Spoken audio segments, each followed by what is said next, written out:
Вот так вот утопили мы машину китайскую.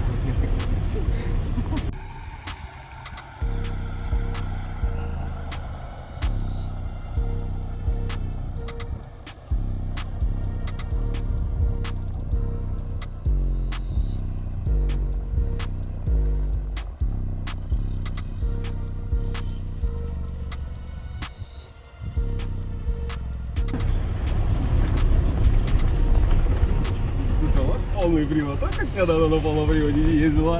Сука, мне так нравится все это. Там еще один брод. А, что, блядь, на арматуру надо.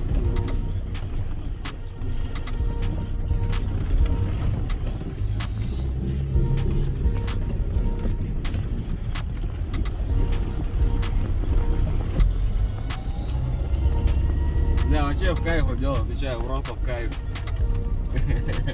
Ну видишь, у меня еще такое не развилось еще чувство такого. Я еще просто, получается, с семьей как бы еду, я боюсь, что там застрять, там, знаешь, один купил, я бы даже нахуй не выходил бы, не смотрел, я бы просто поехал бы. И все, когда уже вода на капот начала заливаться, потом бы уже, наверное, назад только поехал. Да.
Привет, друзья, привет, YouTube, я рад вас приветствовать на своем канале. Ребят, в общем, доделал я своего сейфа. В общем, один видеоролик уже выходил на канале о том, что у меня было с тормозами, то есть, что я с ним делал.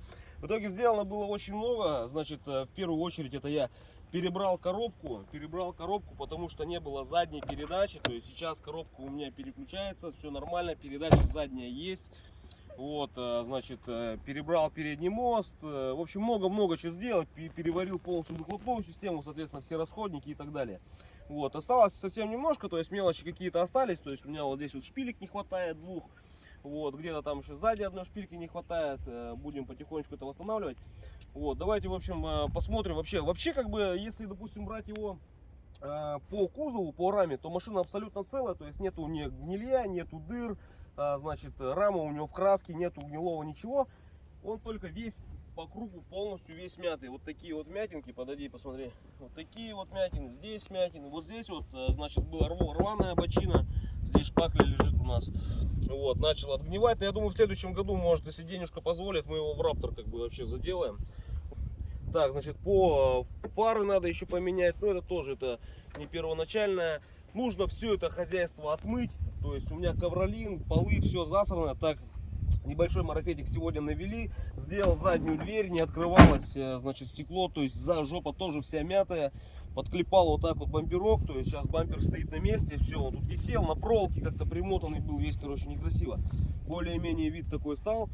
Вот, стеклоподъемник. Все, в общем, ребят, тут очень много было всяких проводов. Тут, в общем, стоят датчики на самих замках. Стоит датчик на дворнике, датчик положения стекла. Вот, плюс этот электрозамок, короче, всю там такая коса, вот такой жгут проводов, я его просто туда выдернул, и у меня сейчас просто с кнопки отпустил, багажник взял, открыл. Вот, сюда вырезал такую фанерку сегодня, потому что родная куда-то потерялась, ну она, ну, короче, как стол такой, вот удобно так отпустил, и можно уже чаек попить, можно так посидеть на нем, то есть как бы удобненько, да. Вот, закрывается, все нормально. Короче, все провода оттуда убрал, просто оставил стеклоподъемник и все. Вот. Значит, эта сторона у нас немножко посвежее выглядит, чем та. Тут как бы нету никаких рваных бочин, нету шпаклевки вообще никакой. Ну, вмятины также присутствуют. Здесь, значит, была какая проблема. Здесь, видать, в морозы резинка примерзала. Двери открывали и резинку отрывали. Она на пистончиках идет. Вот, резинку оторвали, она лежала вот здесь. И, получается, не давала закрыть до конца двери. И поэтому люди просто вот так вот дверь захлопывали, то есть давили сюда. Вот, образовалась такая вмятина, но убрать ее, к сожалению, не смог. Такая вот, если видно, да? Ну вот она вот вся по кругу, вот в таких вот вмятинках небольших, значит, одна, значит, как она правильно называется? Короче, расширитель арок немножко поломанный. Вот, в принципе, в остальном все целое, вот, значит, все открывается, закрывается, все стеклоподъемники, то есть центральный замок, все работает. Так, вот, в остальном, как бы, нужно вот, сейчас осталось только прибраться, это все отмыть, но вот дверные карты я уже отмыл, я их довозил домой, прям в ванне с порошком, их щеткой отмывал. Вот, значит, салон бежевый, вот такой вот, то есть, посмотри, сиденье. То есть, вот, сиденья не особо, потому что сиденья были в чехлах, сиденья остались в удовлетворительном, так сказать, состоянии, то есть, их нужно немножечко, может быть, какой-нибудь химией пройти, пятен больших нету, рваных дыр нету.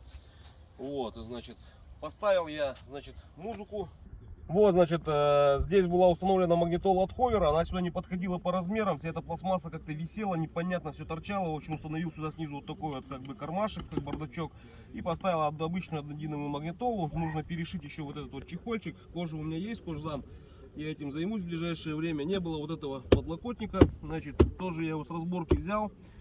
Вот, подогревы сидений, печка, все переключает, все работает нормально. Вот, то есть с этим по салону, как бы, с этим вроде бы все. Так, что у нас получается под капотом? Под капотом у нас установлен мотор от Toyota 4Runner. Это 2,2 литра, 105 лошадей. Мотор такой немножко снизов, такой тяговитый, то есть он такой как тракторный идет.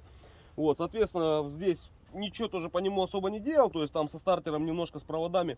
В общем, да, кстати, ребята, когда взял, машина заводилась проводками, были проводки, то есть нужно было сначала один провод скрутить, мы включаем бензонасос и потом третьим проводом туда тыкаешь, крутится стартер.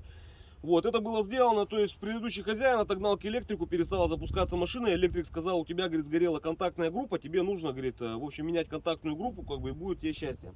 В общем, контактную группу я не менял, друзья. Я вот просто вот сюда вот залез вот в эту волшебную коробочку. Вот здесь стоят предохранители. Здесь бензонасосный, значит, реле стартера какой-то из них. Бензонасосный, реле, предохранитель стартера. Вот, поменял, короче, 3 предохранителя, воткнул все провода на место. Вот, и никаких проблем, машина запускается, бензонасос работает. Ну, соответственно, расходники такие, как фильтр воздушный, значит, свечи, свечные провода, масло, фильтр масляный. Все было заменено. Мне вот нравится, друзья, знаете, вот, сам я лесовозник, да, езжу на МАЗах. Вот этот фильтр, он очень похож на мазовский. То есть он прям один в один как мазовский, только он маленький. То есть мазовский он вот такой, бочка такая. А здесь такой же, только маленький такой. Пизденыш. Короче, вот такой вот маленький фильтрок здесь стоит. Ладно, все, капот закрываем. Вот. Ну, в принципе, все. Вот, осталась мелочевка, которая будет со временем делаться. Ну, это вот чехол вот этот на ручку переключения. Значит, вот дворники хочу покрасить, вот они ржавые такие, да. Вот, покрасить надо будет. И, соответственно, ну, еще по низу, там, по подвеске посмотреть. Немножко сайлентблоки, походу, разбитые, потому что при включении первой передачи сцепление отпускаешь, мост немножко как будто как выгибается. То есть сейчас, значит, товарищ у меня садился за руль, пробовал, как бы он дергал машину, я смотрел, в общем, мост ходит прямо на сайлентблоках, то есть нужно сайлентблоки перепрессовывать. Ну, с этим мы разберемся. В остальном подвеска целая, самое главное, что у нее целый кузов, не гнилой, и у нее целая, абсолютно целая рама. То есть рама у него абсолютно целая. То есть нету никаких ни следов, ни гнили, ничего. То есть машинка поездит, еще повозит немало.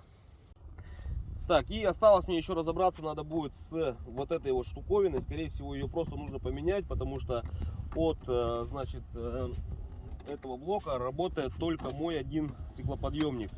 Вот, то есть остальные от этих кнопок не работают, но каждый от своей двери работает. То есть я уже немножко почитал, покурил форумы, то есть вот все, стеклышко ездит туда-сюда, все нормально.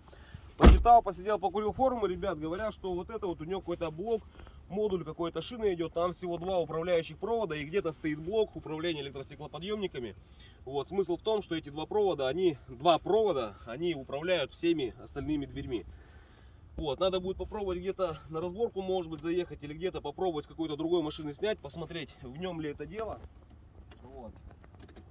Так что так, ну, в принципе, поэтому все, как бы, ну, еще рулевую рейку, скорее всего, поменяем ее только в следующем году, еще так поездим. Рулевая рейка стоит не оригинал, какая-то аналог какой-то чего-то, вообще аналог аналога, короче, подделка Китаева. Значит, немножко туговато крутится руль, когда стоишь на месте, то есть, когда, ну, двигаешься, что полегче, на месте туговато крутится, поэтому, скорее всего, рейку все-таки мне придется поменять, но это уже будет в следующем году. Вот, в принципе, на этом все, ребят, вот такое вот у меня приобретение, такое вот полноприводное счастье мне прилетело, с которым я сейчас буду под ним постоянно, да, в гараже находиться. Вот, так что такие дела. Ладно, ребят, все, всем, кто досмотрел этот видеоролик до конца, всем огромное спасибо. Всем, кто сейчас кушал, приятного аппетита. Всем до встречи, всем пока.